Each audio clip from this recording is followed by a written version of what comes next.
Boy, this is really a beautiful drive up here. We got a little bit of a different adventure for you today. We do not have a boat on the back of the vehicle, but we are going fishing. You know, when you think about Canadian fishing opportunities, there's really quite a few different types of fishing.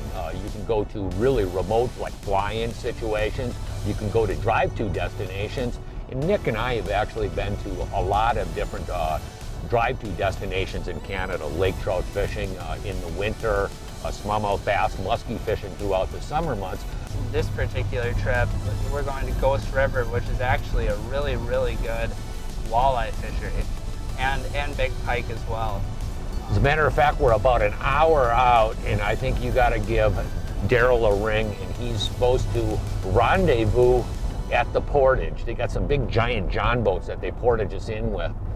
The portage ride into Ghost River really brings back some fond memories. When I went to college, I actually guided throughout the summer months at a fly-in fishing camp just to the southeast of Ghost River Lodge. No question about it, this region of northwest Ontario has some of the finest freshwater fishing on the planet. Over the years, I've explored a lot in this region fishing for bass, walleye, lake trout, big pike, giant muskies. Tomorrow morning, Ghost River Lodge owner Daryl Cartman and his daughter Chelsea are going to give Nick and I a little tour of the lake. Well, we're a family business. My parents started in 1967, and Tina and I are now second generation. Our daughter is interested in going possibly into the third year generation. We'll see how that goes, but that's where we're standing right now. And my dad bought the lodge originally in '67 from his great aunt. So it's been in the family for quite some time. We are a pro-conservation operation. So what we do is we'll buy you your conservation license if you choose to go with that license. This entitles you to 2 walleye and 2 northern in possession. It gives you plenty to eat while you're here, and then all the big fish go back. It's a wonderful thing. What we do is we don't take any walleyes over 18 inches, and all northern pike over 27.5 inches are automatically released. So we don't have the harvest of the large spawn stock. We make sure that that breed stock stays in the lake to guarantee a quality fishery. We offer 2 different plans here at Ghost River. We have our modified American plan, which we serve out of this dining room, and we have our housekeeping plan. So you can choose to do either of those plans. We have 2 beautiful outpost cabin locations. We have Fred's Outpost, which is in the bay of Ghost River, so just about a 5-minute walk from the main camp. And then we have Salen's Outpost Cabin. Salen's is a mile away from the main camp, and it's a 12-person cabin, so there's lots of room in there. Beautiful screen porch, sits on a rock point. It's a nice place if you want to be on your own and kind of have your own setting, your own cabin setting on a remote lake. You really get that feeling when you're over at Salen's. Here at Ghost River Lodges, we offer access to 15 different bodies of water. They all are remote. There's no road access to any of them. They're all kind of unique from one to the other. Some lakes are great areas with a lot of moving water, current, deeper water. The next lake might have a shallower, a totally different topographic style of lake that will give you the opportunity of more of a numbers style of lake versus the larger fish. We have some lakes that you can access directly from the lodge, going up a 4-mile river run, which has a great opportunity of seeing lots of wildlife, everything from moose to otters and everything in between. So there's a nice diversity. That's what a lot of our guests like about our place, is the fact that we have all these different opportunities. So every day you can fish a different lake. The nicest part of Ghost River, or probably one of the nicest things, is all the different waterfalls that we have in and around our area. If you want to come and enjoy the outdoors and see nature and really get an ambiance, a feeling, you know, of being back in the woods, being around these beautiful waterfalls, sand beaches, it's a wonderful experience to bring your family to get back to nature. The rides up and down the rivers from lake to lake are just phenomenal too. You feel like you're in the Everglades, you know, around the corners. You never know. Next corner, that's where a big moose will be standing there waiting for you. So keep your eye out. Okay, we got our minnows, we got our shore lunch kits in the other bowl, play knife, mix.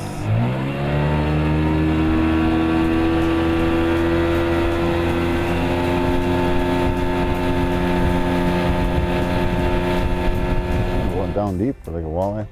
Not a bad one. It's about time. Our opposing boat here has been catching a lot more of them than we have, but we will catch up. It's only a matter of time. Want to keep them flush? Yeah, we'll keep them for shore lunch. Absolutely. Yeah. He's about the right size for shore lunch here. There you go.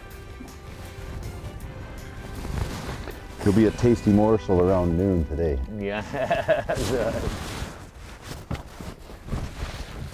Daryl, seasonally, how long are you open throughout the course of the year? We open on a long weekend in May, which is the third Saturday of May, and we're open as far as fishing goes till about mid to third week of September. That early season, you're fishing up in you got a lot of river systems coming in, so early season you're concentrated around where these main river systems, and then as the season progresses, you got the fish draining out into the big more main lake basins and the main sunken islands. Yeah, we'll start off in the river mouths and sometimes right in the rivers themselves, depending on what the temperature of the water is and stuff in the spring when we first open. And then as the season goes on, the fish will start moving out into the shallow bays. Typically on the North Shore seems to be the most common because of the southern exposure, so that area will warm up quicker. And then we'll move to the cabbage beds, and then from there onto the reefs and islands and points by, let's say, second week of July. And then sunken islands start becoming a key. Reefs, long extended points off islands. And then September we'll move into the current areas again. The Ghost River system is actually relatively dark water. I mean, you have what's your visibility, 1.5 feet, 2 foot? 2 foot. 2 foot visibility. So throughout the course of the year, a lot of these walleyes are pretty shallow for the majority of the year. Or at least you can catch them, some fish shallow. Yeah, we're not fishing real deep all summer long. I mean, the deepest would be like 23, 24. But you get some cloudy days with some rain mid-August, we'll be right back in 6, 7 feet, 8 feet of water again. That wouldn't surprise me with this dark water like that. It's sort of nice that way. You can do a lot of jig fishing, shallow water jig fishing. Yeah. It's always fun to fish in those current-based spots like the waterfalls and a place like Burnt Narrows, for example, where you got a lot of structure. You can just kind of work your way around each stone and each elevation change. It makes it interesting that way. Better one? Yeah. This one got a little more weight to it. A nettable model? Possibly. No. Right on the Oh, bubble. just a nice pretty fish. Yeah. Nice healthy 16, 17-year-old.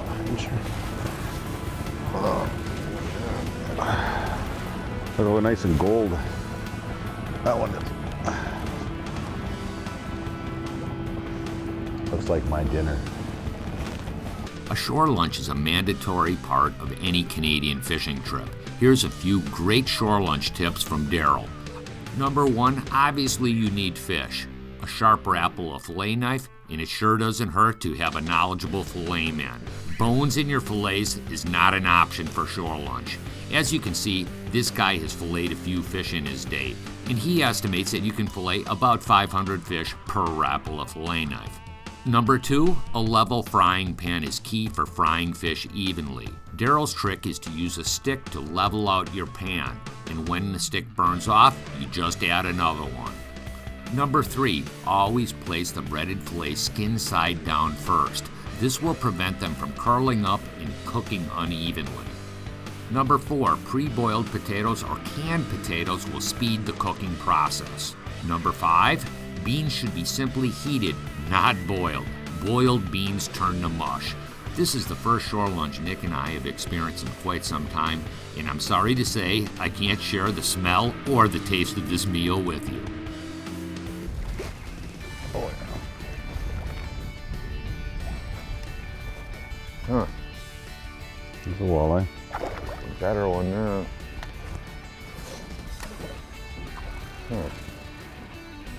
Black water. Black, eh? Yeah, a little bit better one now. There you go.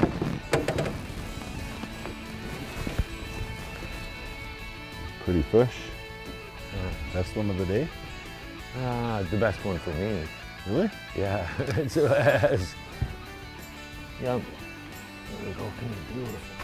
Beautiful. Oh. So the thing is, actually, it's sort of interesting. We've been catching all different sizes of fish. Look at that gorgeous fish. But we've been catching a lot of small ones. We caught a number of 22 to 23s. Saw a number of 25-inch caught.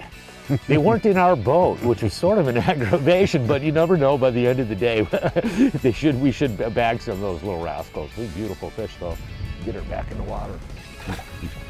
No, well, we were just commenting earlier about the fact that you want to have all generations of fish. I mean, you don't want to just all be, I mean, obviously you want to catch big fish all day, but for the fishery standpoint, you need to catch all generations. So there's nothing wrong with those 7-inch right up to the 14-inch. I mean, obviously those ones are going back. And then, of course, just like we had for lunch today, you want those 15 to 16 inchers. Those are ideal eaters and make a tasty fish fry. You know, as far as rods go, I brought a whole selection of different rods here. We fish with St. Croix rods, and there's a wide variety of different rods. This is a Icon, and this is a slip and rig rod. When you look at the when you look at this rod here, you know, and most of them, they actually have that really identifies really the key presentation that it works for, whether it be for crankbait fishing, soft plastics, snap jigging. They got a whole variety of really beautiful rods. I'm not kidding you, really tremendous actions. They really got a really nice load up on it. It's a real nice sensitive tip. But when the thing is when there's a real fine point in the rod when it locks up, and that's where it really sets the hook into the fish really pretty distinctly. You know, when people come up on trips like this, up to like Ghost River and any of these like remote fishing situations, you want to bring a depth finder. Obviously for walleye fishing, it's a really critical depth, you know, once you isolate a specific depth where the fish are at. We've been catching the fish, what, Daryl, in between, anywhere between what, 7 and about 15, 18 foot of water. And each spot is different where the fish are, dependent on the wind, you know, the current situation. Some of the fish we've been catching shallow up on the reef systems, and some of them we've been catching deeper. But the thing is, these portable units like this Humminbird Helix here has not only a depth finder, but some of the biggest things, it's got down imaging, side imaging, as well as one of the biggest things that I like for a water that I've never been to Ghost River before, but is a base map, so I can see the islands, I can see the shape of the lake. And it's really sort of nice about that, even though it does not have a really accurate depth map for this region. A lot of these more remote areas, you do have depth contour maps, but they're not really super accurate. Ooh, boy, we might have a real one on here. Can we get the net ready? Yeah, Mr. K, we got a big boy here, I think. All right. You know, we've been catching fish on quite a few different techniques. We've been catching some fish jigging, we've been catching some fish trolling. Now this is our bottom bouncing. We'll see what this guy's about here. Let's see. Ooh, there you go. That's a good one there. Come here, buddy. Come here. Come here. Oh, there you go. Thank you, sir. That's a good one there. Look at that. Look at that. Great big minnow. He got the attention of this big boy. He ate it too. Look at that. Whoa. There we go. There we go. Beautiful fish.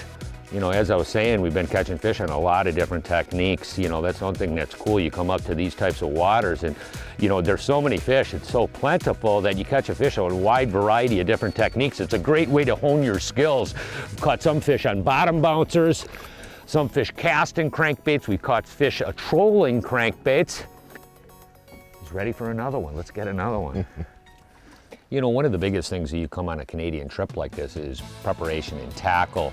Obviously, you can't bring everything. You've got to bring a selected amount of gear. For walleyes, Nick and I came up here to really targeting walleyes, doing some northern pike, but when it comes to walleye, one of the biggest things is jigs. I've got a wide selection of different jigs from 1/8 to half ounce, moon eyes, hot skirts, a lot of different big bite soft plastics, boot tails, straight tailed baits like this are really critical for casting, and as well as deeper and shallower jigging presentations. We've been catching quite a few walleyes casting with a boot tail like this here, slow reeling it.